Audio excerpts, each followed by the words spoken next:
오늘 3월 13일 주일 설교는 김 목사님께서 디모데전서 3장 8절에서 13절 말씀을 가지고 집사의 직분이라는 제목으로 설교를 전하시겠습니다.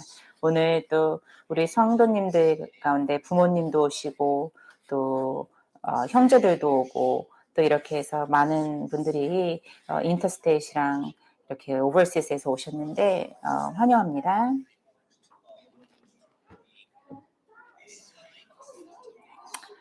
지금까지 공부한 헬라 단어들은 우리에게 섬김에 대하여 영적으로 풍부한 섬김의 개념에 대하여 가르쳐 주었습니다.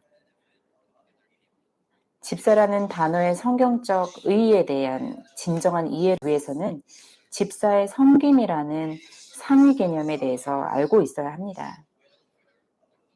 집사라는 단어의 기본적인 개념에는 다른 사람들을 위한 사랑으로 인한 자발적 섬김과 봉사가 그 밑바탕에 깔려 있습니다. 섬김을 받는 이들의 진정한 복지를 위하는 섬김과 봉사를 말합니다.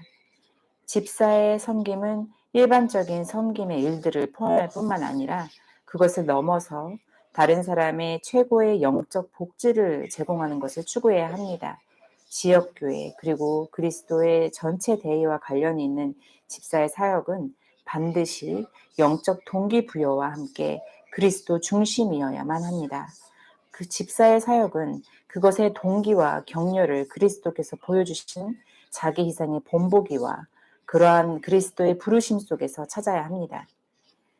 헬라어로 디아코노스인 집사는 언제나 그리스도를 대신하여 사람의 안과 밖, 겉사람과 속사람 모두를 위한 그리스도의 사역을 계획하는 자입니다.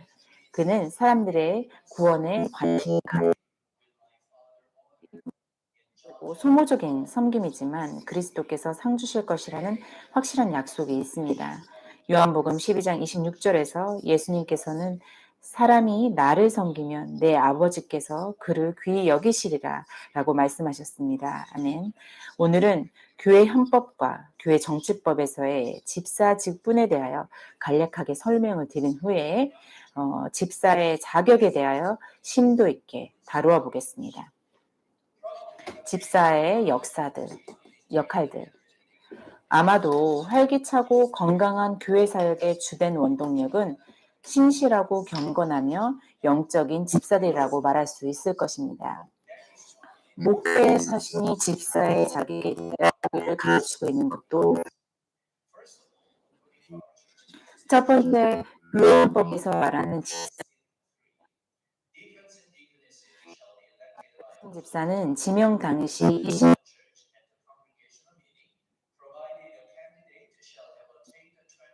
20주됩니다. 10대 집사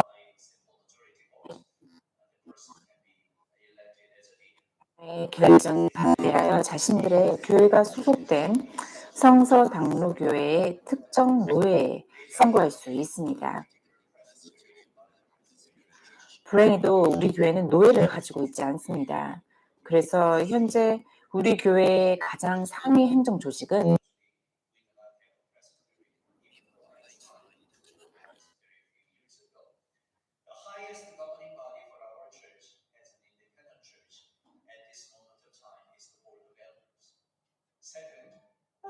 두 번째로 교회 정책을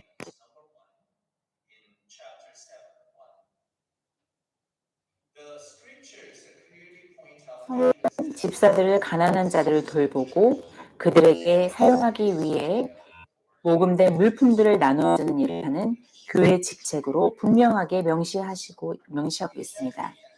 11장 집사회의 내용입니다. 11장 1절에 직무의 원활한 수행을 위하여 각 교회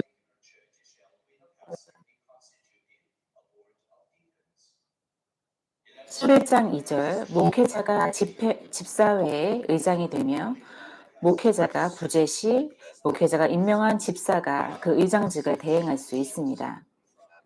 집사의 구성원들 중에 선택하여 임원으로 선정할 수 있습니다. 10장 5절에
이제 두 번째 본문 말씀으로 들어가겠습니다.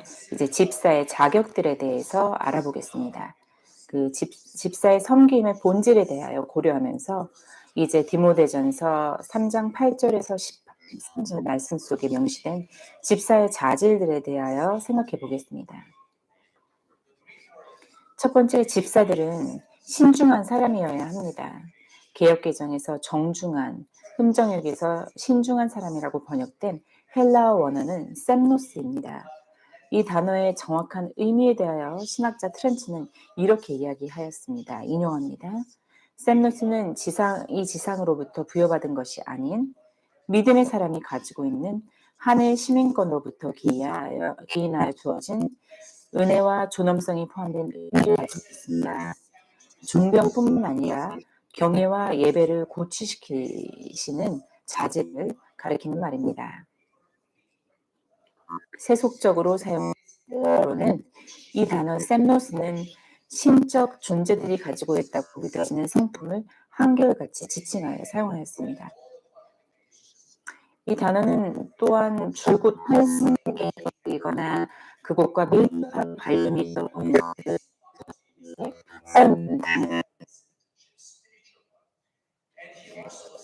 이 단어를 영어로 어떻게 표현해야 할지를 결정한 것은 매우 쉽지 않았습니다.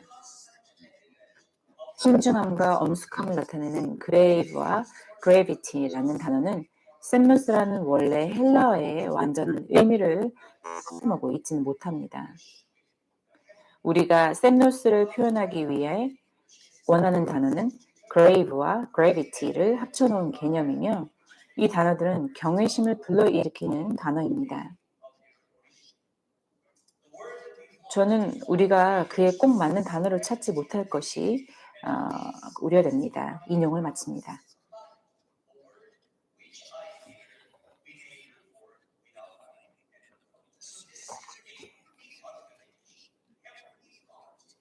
그래서 이것은 천상의 그 자격을, 천상의 세계 그 자격을 말하는 것입니다.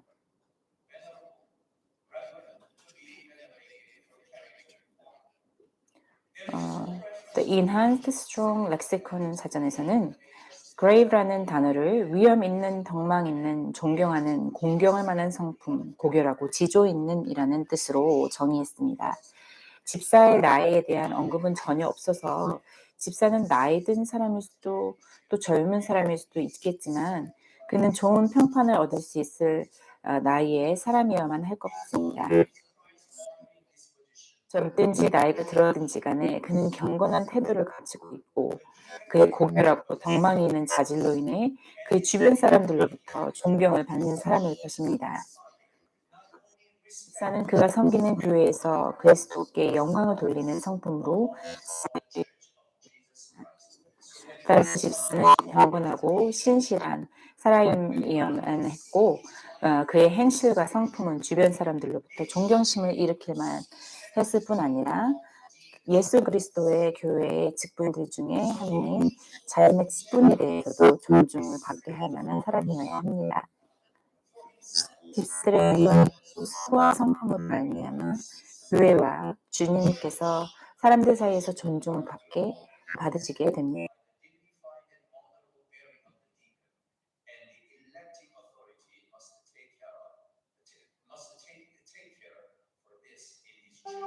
Please follow up. 두 번째로 집사들은 일구이연하는 사람이 아니어야 합니다. 일주이언이라는 표현은 헬라어 로고스, 즉 둘을 나타내는 듀오와 이성이나 말을 뜻하는 로고스가 합쳐진 단어를 매우 어떤 사람은 이 표현을 말하는 것이 매우 분명하며 모호하거나 의심스럽다고 설명합니다. 다른 곳에서는 사용되지 않기 때문에 다른 구절 속에서의 이 단어의 번역을 비교할 수는 없습니다. 어원 말하는데 따라서 같은 것을 말하면서도 다른 의미를 가지고 말하는 것, 즉 그의 말을 전혀 신뢰할 수 없다는 뜻입니다. 다른 번역본에서는 몇 가지 여백주가 포함되어 있습니다. ESV 그리고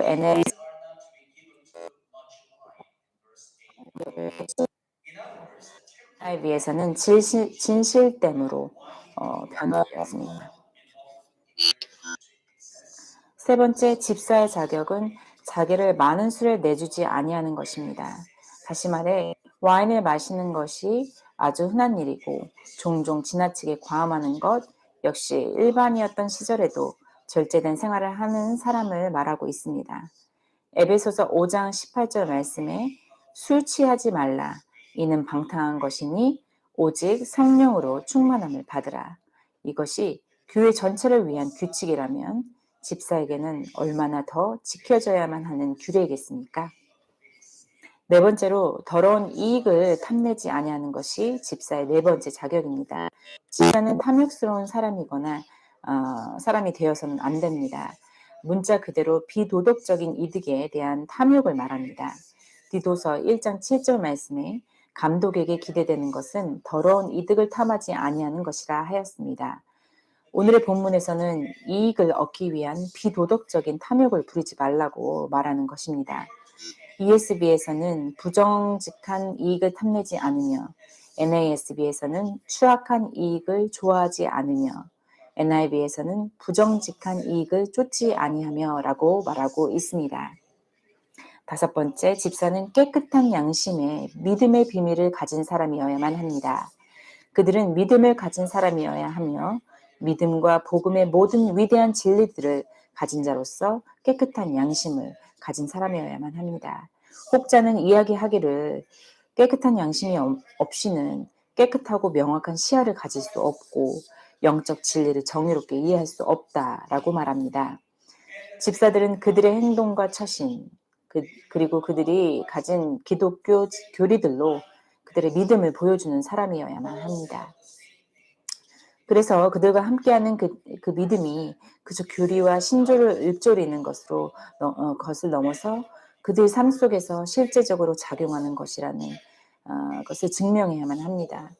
그리스도께서는 3년 반 동안 그분의 제자들과 함께 지내시면서 직접 교회의 토대를 다지셨고 기초를 세우셨습니다. 그들은 예수님께 그리스도와 믿음, 삶, 그리고 진리에 대하여 배웠습니다.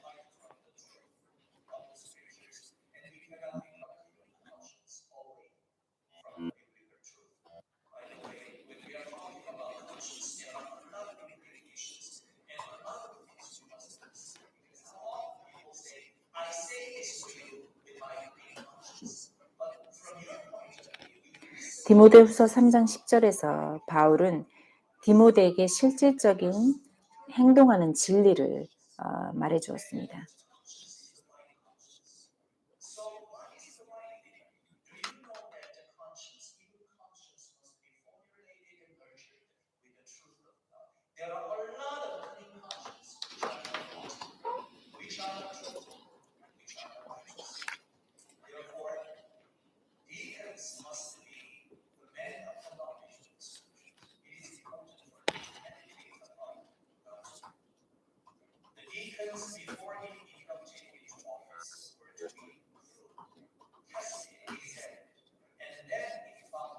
집사들은 대하여 명확하게 알아야 합니다.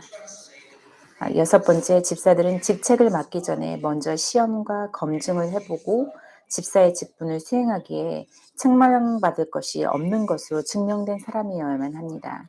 그러나 여기에서 번역된 blameless, 책망받을 것이 없는 것이라는 단어는 고발 또는 기소당하지 않은 이라는 의미를 가지고 있으며 신약 성경의 작가들 중 오직 바울만이 사용된 단어입니다.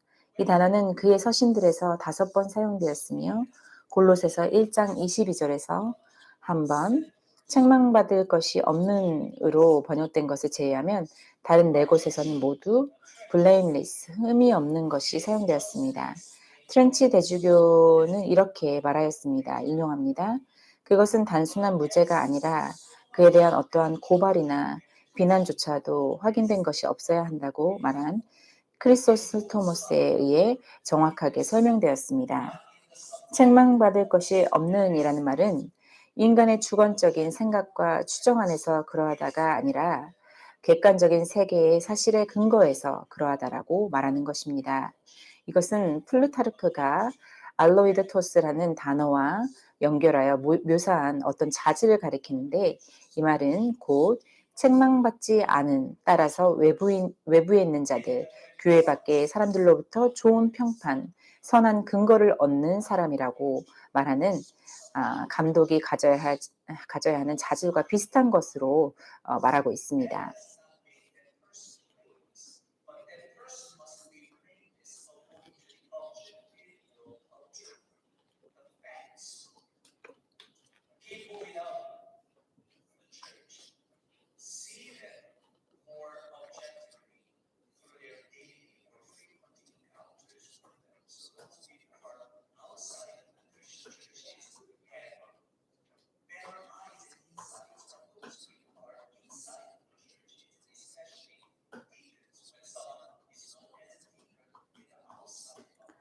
특히나 교회 안의 사람들보다 더 교회 밖의 사람들이 그 사람들마저도 이 교회 안의 집사들을 바라볼 때 거기에는 어떠한 책망받을 것이 없는 그런 성품이어야 합니다.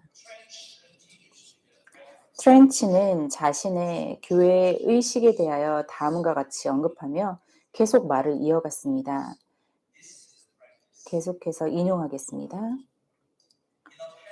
위에서 인용된 구절인 디모데전서 3장 10절에서는 우리의 안수식에서도 남아있는 한 관습에 대한 암시가 나와 있는데 그 의식의 시작에서 안수를 주관하는 사람이 그곳에 참석한 충성된 사람들에게 혹시라도 안수를 받게 되는 이들이 안수를 받아서는 안 되게 하는 어떠한 주목할 만한 범죄를 지었거나 통과에 되어 있지는 않는지 물어봅니다. 따라서 다시 말해 안수를 받을 사람은 단순히 비난을 받을 것이 없는 사람이 아니라 비난이나 책망을 받은 적도 없어야 한다는 말입니다.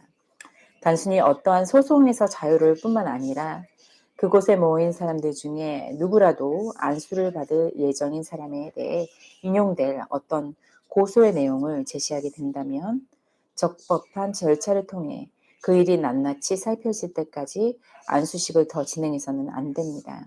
인용을 마칩니다.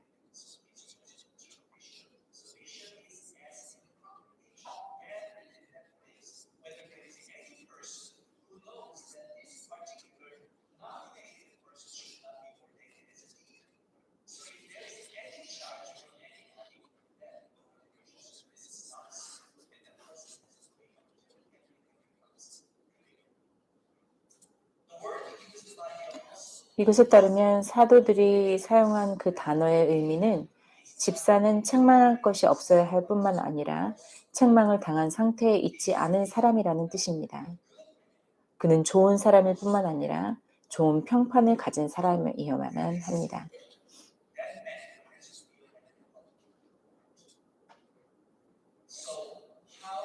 집사는 반드시 좋은 평판을 가진 사람이어야만 합니다.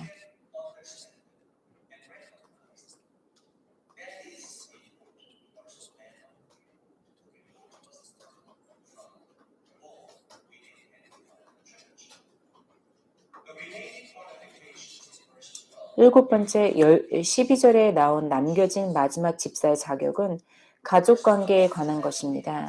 집사들은 한 아내의 남편이 되어 자녀와 자기 집을 잘 다스리는 자일지니. 아멘. 또는 고결하고 훌륭하게 가족과 가정의 머리로 서는 것이라고 말할 수 있겠습니다. 중점이 매우 분명합니다.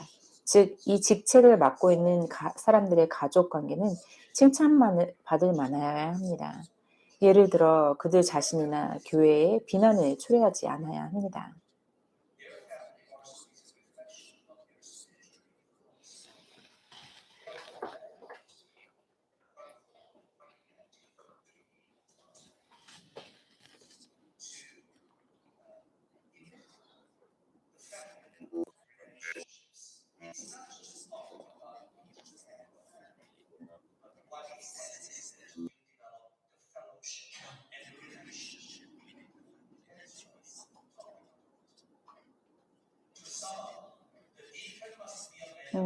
여덟 번째, 이 모든 자격들을 요약하고 숭고한 인격의 사람이어야 하고 그리스도인의 신앙 고백으로 다져진 사람이어야 합니다. 즉 세속적이지 않은 영의 사람이어야 하며 세상 일에 몰두한 정에 사로잡히지 않아야 합니다. 그리고 공동체의 존경을 받는 사람이며 비난이나 비방이 없는 사람이어야만 합니다. 누군가에게 집사의 직분을 줄지를 생각할 때 반드시 그 사람을 봐야만 합니다. 그는 또 지혜롭고 인내심이 강하고 친절하며 인정을 받는 사도들이 고려해야 했던 집사는 그 사람의 능력이나 의욕 또는 인기에 의해서 선택된 사람이 아니라 자신들이 맡아야 할 직무와 책임에 대한 특별한 적합성을 지닌 형제들 중에서 신중하게 선택된 사람이었습니다. 이제 세 번째 본문 말씀으로 들어갑니다. 누가 집사를 선출할까요? 누구에 의해 집사가 임명되었을까요? 이 질문은 굉장히 어려운 질문이기도 합니다. 먼저 우리가 함께 살펴본 몇 가지 가르침들이 한 몸인 교회 전체에게가 아니라 디모데에게 주어졌다는 것을 주목해야 합니다.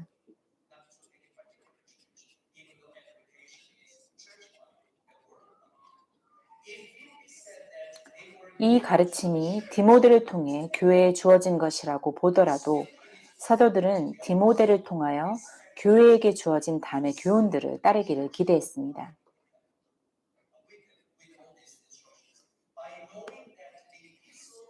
디모데와 디도의 서신은 목회 서신이라고 불리는 신학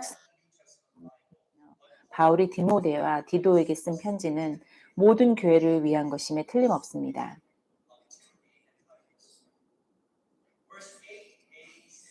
8절에서 말합니다. 이와 같이 집사들도 정중하고 일구이연을 하지 아니하고 아멘. 이 구절에서 must be, 즉 뭐뭐 해야 한다가 이탈릭체로 되어 있음을 볼 수 있습니다.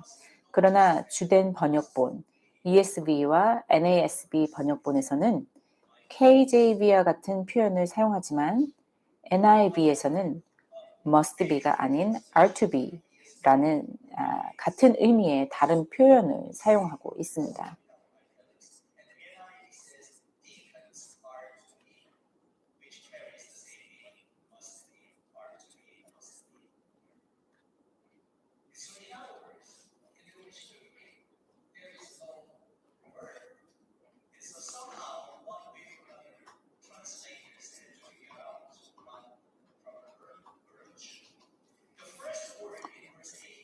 팔절에서 찾아가는 이와 같이이며 이는 또한 이러한 방식으로를 의미하기도 합니다.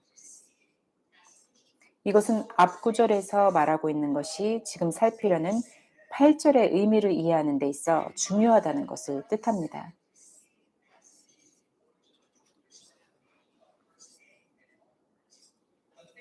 세일스 그리스 사전에서는 그리스어 장문에서는 종종 어떤 문장의 동사가 그 앞에 있는 구문에서부터 나와야 하는 것처럼 이라고 되어 있습니다.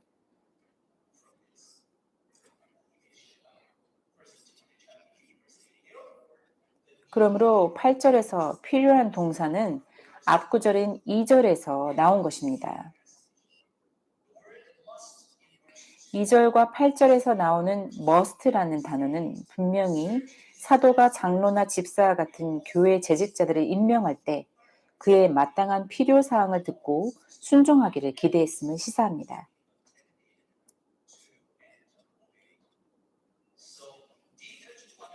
그러므로 비록 교회가 참정권이 주어진 것처럼 보일지라도 디모데가 그 임명을 신중하게 감독하고 후보자가 사도들이 요구하는 자격 요건을 마땅히 갖추고 있는지 확인하여야 했습니다.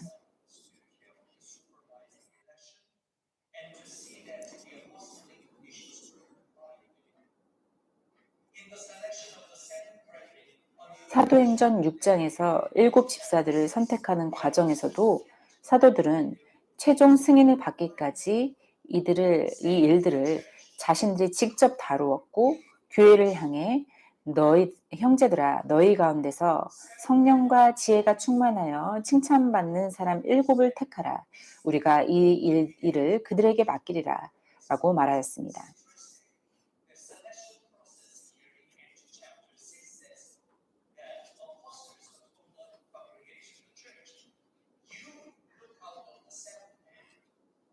이 사도행전 6장에서는 그 사도들이 그 성도 회중에게 성령과 지혜가 충만하여 칭찬받을 만한 사람 7을 택하라고 말하였습니다.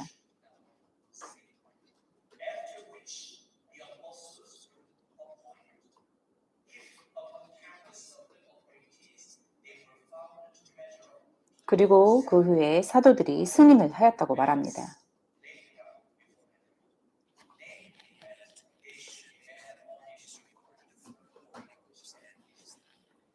둘째로 사도들이 후보자들을 지명 후에 만약 그들이 정해져 있는 자격 기준에 완전하게 부합하는 것으로 판명되면 교회는 그들을 임명했습니다.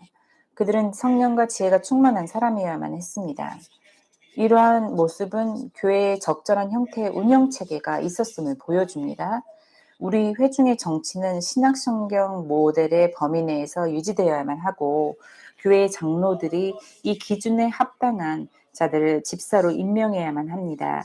교회 헌법은 장로들이 그러한 임명을 위해 미리 후보자를 선별하도록 합니다. 그 후에 회중은 찬성 또는 반대 투표를 통해 집사들을 선출합니다. 여기서 볼 수 있듯이 교회의 신성한 재직의 자리에 사람을 세울 때에 우리는 대중적인 선거를 도입하지 않아야 합니다.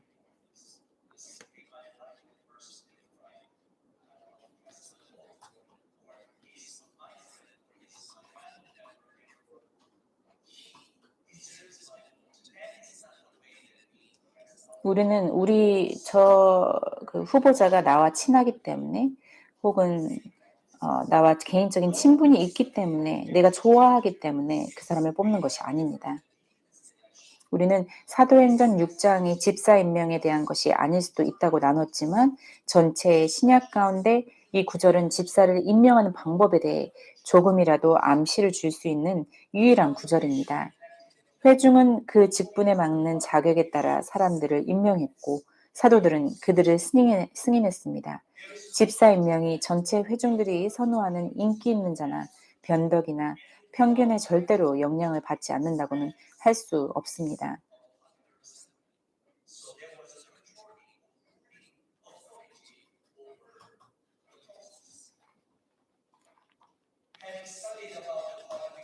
실제로 지금까지 집사의 자격과 그 임명 과정에 대하여 나눠 보았습니다. 이제는 지역교회 성도들의 책임에 대해서 나눠보겠습니다.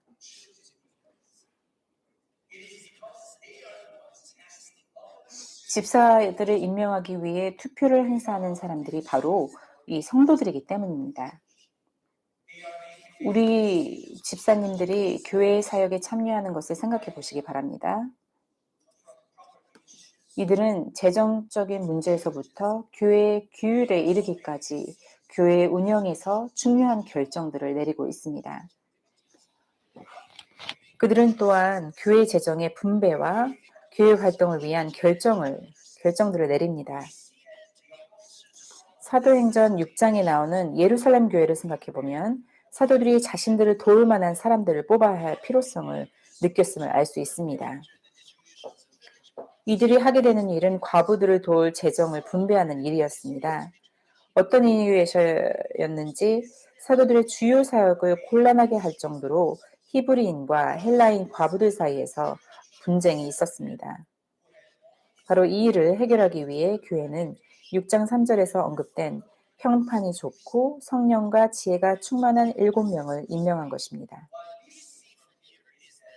여기에서 여러분이 생각해야만 하는 것은 교회 재정의 분배가 단순한 금전적 거래가 아니고 과부들을 돌보는 것도 단순한 자선 사업이 아니라는 것입니다.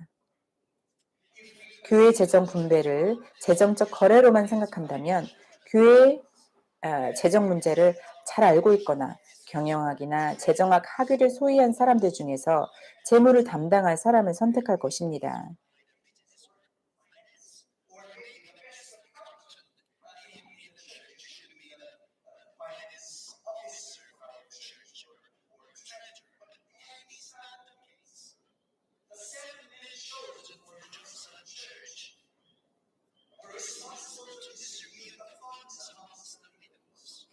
과부를 돌보는 것 또한 자선 사업일 뿐이라고 생각한다면 사회복지에 관련해 공부하고 경험한 사람을 임명하는 것이 나을 것입니다.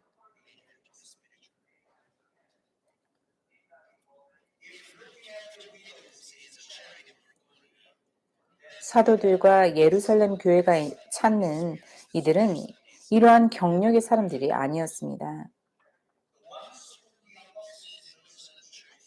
오히려 사도들이 찾고 있었던 사람들은 바로 평판이 좋은 사람들이었기에 그들은 삶을 통해 성품이 좋고 예의 바르며 사람들 사이에서 좋은 모범이 되는 사람들이었습니다.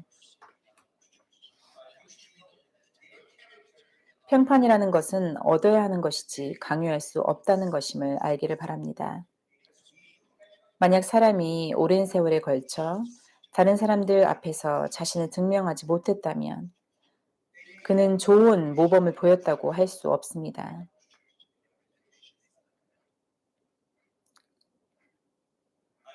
그들은 또한 영적 성숙을 의미하는 성령 충만한 사람들이었습니다. 그들은 하나님의 영의 인도를 받거나 다스렸고 사람들이 그것을 볼 수 있었습니다.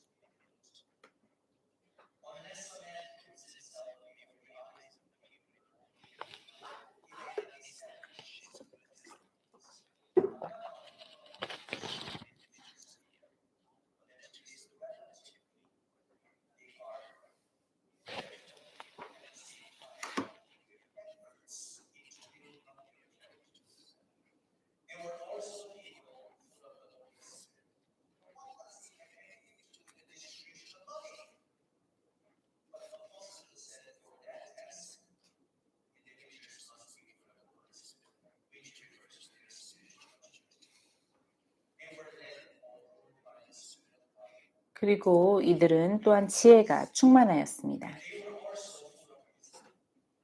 우리 모두는 여호와를 경외하는 것이 지혜의 근본임을 배웠습니다.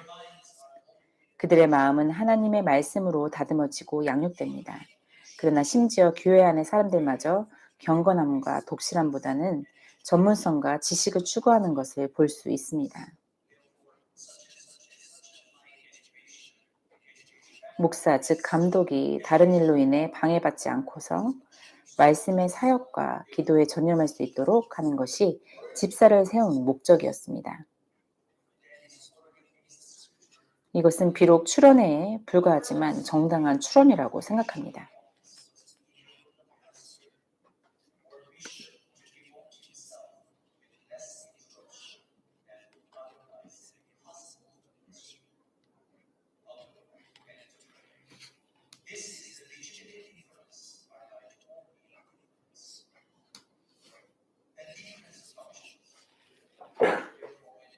이제 네 번째 본문 말씀으로 들어가겠습니다. 이제 집사의 기능에 대해 함께 살펴보겠습니다. 우리는 신약 성경에 이러한 집사의 기능에 대한 언급에 대해 침묵하는 것에 대해 당혹스러워합니다. 그것은 신약 성경에서 집사의 기능에 대해 확실한 정보를 제공하지 않았으며 성경 속에서 가져올 만한 정보가 그다지 없기 때문입니다. 우리는 그저 그 단어의 의미, 일반적 신약 성경에서의 단어 사용, 그리고 사도 바울이 정한 집사의 자격의 본질을 바탕에 두고 의견을 가지게 될 뿐입니다.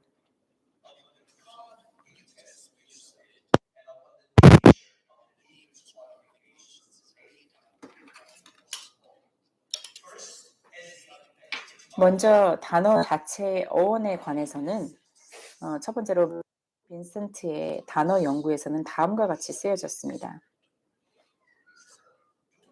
둘로스는 아마도 데오에서 유래되어 구속하다라는 뜻으로 노예, 즉 영구적인 종속 관계를 나타냅니다.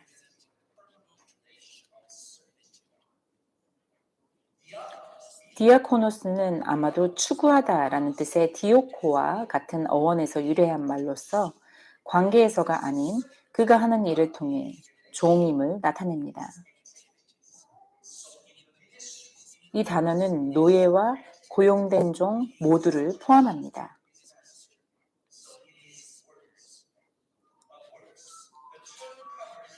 또한 어떤 사람을 따르다, 자신을 누군가에게 종속시키다를 의미하기도 합니다.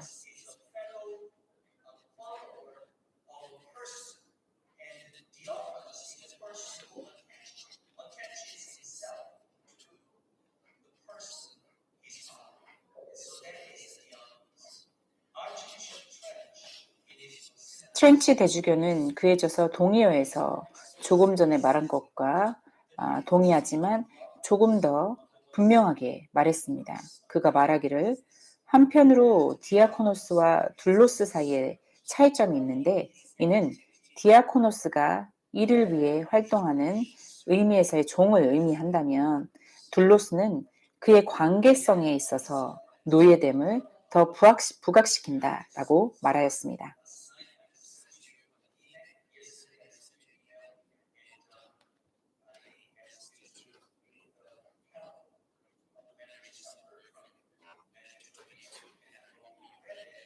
제가 어제 이메일을 보내면서 여러분들께 이 설교를 잘 이해하기 위해서 마태복음 22장을 잘 읽어 보시라고 말씀드렸는데 읽어 오셨기를 바랍니다.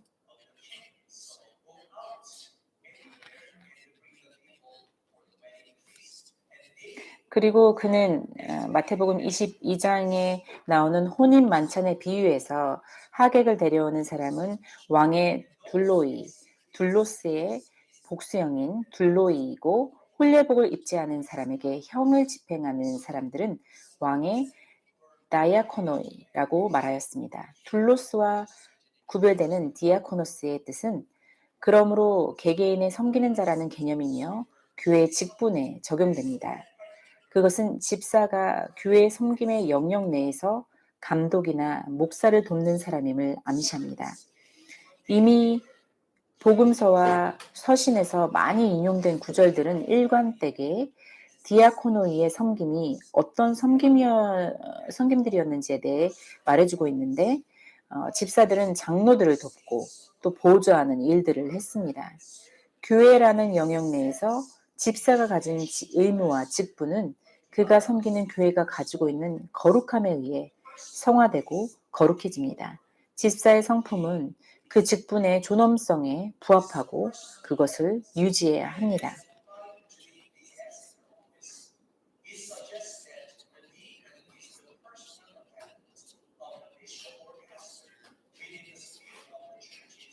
인용을 마칩니다.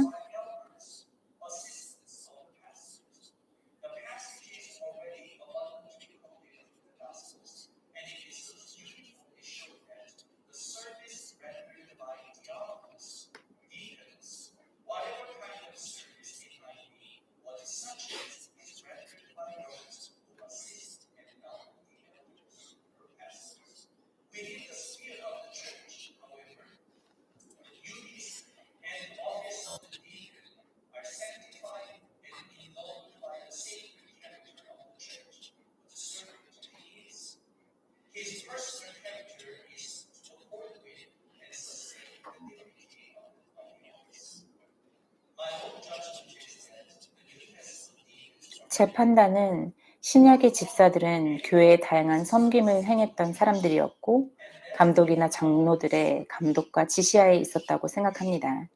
감독이라는 단어에서도 알 수 있듯이 교회의 모든 분야를 총괄하는 감독자였으며 교인들 가운데서 선택을 받은 가장 훌륭한 사람들이 감독을 돕는 사람들이었습니다.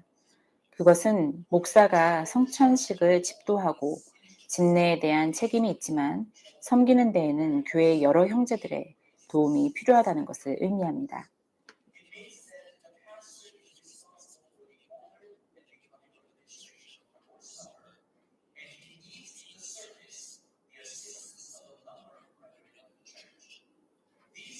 이들이 하나님의 사역을 위한 집사들이었습니다. 이 생각은 목사가 우리 헌법에 있는 모든 사역의 임원의 리더로 있어야 하는 또 다른 근거입니다.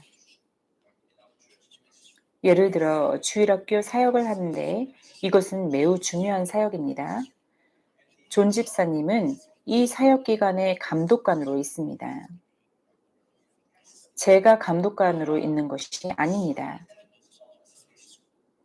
그러나 교회 사역의 구조상 존 집사님은 목사인 저를 도와 이 사역을 담당하고 있고 제가 감독을 하는 것으로 되어 있습니다.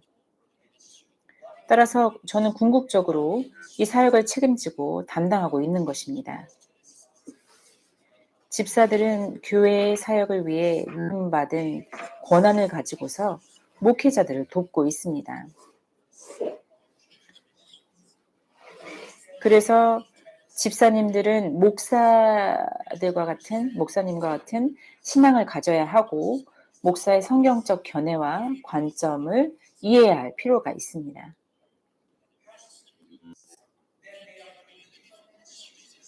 집사들이 목사의 목회로부터 독립된 사역을 하여서는 절대로 안 됩니다.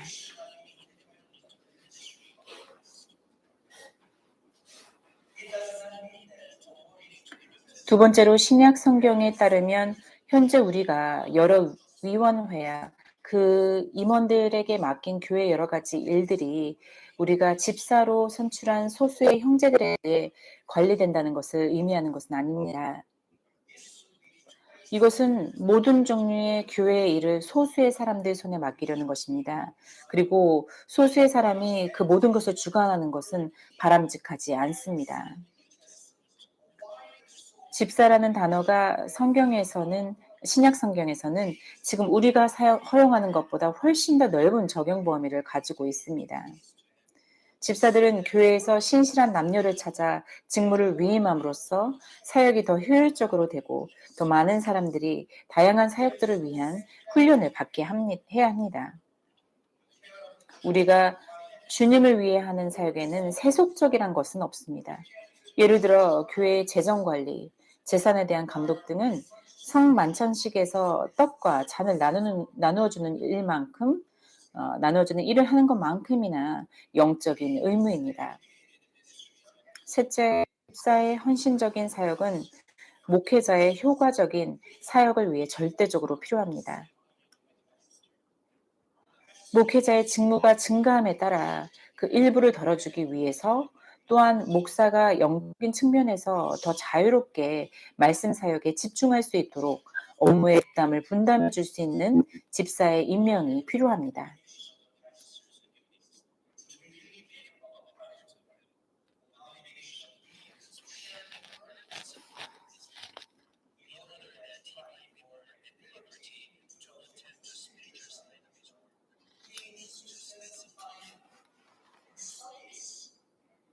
목사님들 또한 말씀 공부에 시간을 보내셔야 하고 또 기도하는 시간들이 필요하십니다. 교회의 일이 그런 업무의 부담이 너무나 많다면 이러한 말씀과 기도에 집중할 수 없게 됩니다. 따라서 이런 집사들이 함께 그런 업무의 부담을 분담해 주어야 합니다. 집사의 거룩한 영적 성품은 교회 사역을 강화하고 교회 목회자의 영적 성장을 도울 것입니다.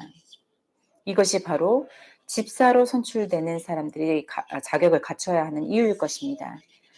그리스도의 몸으로서 교회의 신성함과 존귀함은 교회의 일을 위해 임명되었던 사람들이 성령과 지혜가 충만했다는 말씀과 사도 바울이 말씀한 집사의 자격 요건에서 볼 수 있듯이 가장 높은 그리스도인으로서의 인격을 가진 사람에게만 요구되어지며 심지어 교회가 이 세상에서 해야 하는 일들까지도 그들에게 맡겨지는 것이라고 여겨졌습니다.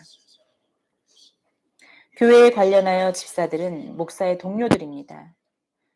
목사와 관련하여 그들은 목사에게서 독립된 것이 아니라 공식적으로 목사와 함께 일하며 목사의 인도를 받습니다. 그럼에도 불구하고 그들의 직분은 위험이 있습니다. 그것은 교회 자체의 존엄성으로부터 파생된 위험이고 교회의 성장에 필요한 어떤 섬김도 차한 것으로 여길 수 없습니다. 그들은 또한 그들의 사업 생활과 가정 관계에서 드러나는 그들의 거룩하고 흠잡을 데 없는 그리스도인들의 인격을 가지고 그들의 직분을 존귀하게 만들도록 해야 합니다. 결론을 맺겠습니다. 신약교회에서는 목사, 집사 두 직분밖에 없었습니다. 그러나 교회는 교회의 필요를 충족시키는 데 필요한 것들을 제공하기 위해 여러 가지 위원회와 임원회를 정하였습니다. 종종 위원회와 임원회의 구성원은 꼭 집사가 아니더라도 목사, 장로, 집사로부터 위임받은 권한을 받아 그리스도의 몸을 위한 계획을 세우고 집행하는 사람들일 수도 있습니다. 이렇게 함으로써 모든 지체가 그리스도의 몸에 헌신하고 또 그리스도 안에서 자랄 수 있기를 기대합니다. 집사 직분의 도덕성이 낮아지고 교회에 해가 되고 목회자와 효율성도 떨어집니다. 또한 집사와 목사, 장로의 올바른 관계가 잘 유지되어야 합니다. 집사는 직분의 존엄성을 높이고 전파하고 교회를 지극히 충성되게 섬기는 형제들이어야 합니다. 그들의 현명한 조언과 시기적절한 제안을 통해 그들은 목회자의 안정에 기여합니다. 집사에 대한 신약의 기준에서 벗어날 때 교회의 효율성이 저하되고 교인들 사이에 마찰이 일어나고 목회자의 사역의 기간이 단축되는 이와 같은 불가피한 결과를 가져오게 될 것입니다. 집사로 섬기고자 하는 모든 이들에게 마지막으로 권면하는 그들이 성경을 알고 연구하고 목사에게서 배우는 것입니다. 예수님의 제자들은 그분을 따랐을 뿐만 아니라 3년 동안 그분과 함께 살았습니다. 그들은 예수님으로부터 배웠지만 여전히 주님께서 가르쳐 주신 것을 이해하지 못하고 내적 갈등을 겪었습니다. 집사들과 회중이 믿음의 내용이나 믿음으로 하나가 되지 못한다면 참된 연합을 누리지 못할 것입니다. 우리가 진리 안에서 하나가 될 때 우리의 마음이 같은 진리를 본받아 하나가 될 것입니다. A.T. 로버슨은 또한 집사의 기능의 이러한 정의와 구별됨에 관하여 다음과 같이 말했습니다. 디아코너스의 본래 의미는 다른 이의 명령을 수행하는 사람, 종, 수행원, 혹은 섬기는 자입니다. 우리 교회의 질적 수준은 우리 교회의 집사의 자질에 달려있다고 해도 과언이 아닙니다. 그들을 위해 기도하고 하나님의 사역을 위해 그들과 함께 일하시기를 바랍니다.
faithful deacon, your man is going to be spiritual. By being spiritual, your man can be the head of your family. He can be a spiritual husband, and he can be spiritual fathers. He can be a spiritual father.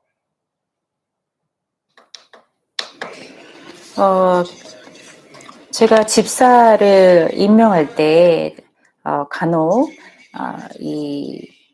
그 임명 후보자께서 이런 말들을 하는 것을 들은 적이 있습니다. 그들이 또 한 가정의 남편으로 또 아버지로 있으며 교회에 이런 헌신과 섬김을 할 때에 집안 일을 잘 돌보지 못하고 또 아내들이 집안일을 잘 도와주지 않는다고 이런 불만을 가질 수도 있다고 말하는 것을 들은 적이 있었는데 우리 아내분들 좀 도와주시기 바랍니다. 남편이 디칸으로서 집사로서 섬기는 것은 하나님께 신실한 섬김을 헌신을 하는 것입니다. 그것은 우리 이 남편들이 또 아버지들이 영적이 되고 또 이 영적인 남자가 한 가정의 머리가 되고 또 영적인 남편과 영적인 아버지가 될 수 있다는 것은 우리 모두에게 참으로 복되고 또 좋은 영향을 끼칠 수 있는 우리의 영적인 삶을 풍성하게 할 수 있는 굉장히 복된 길입니다.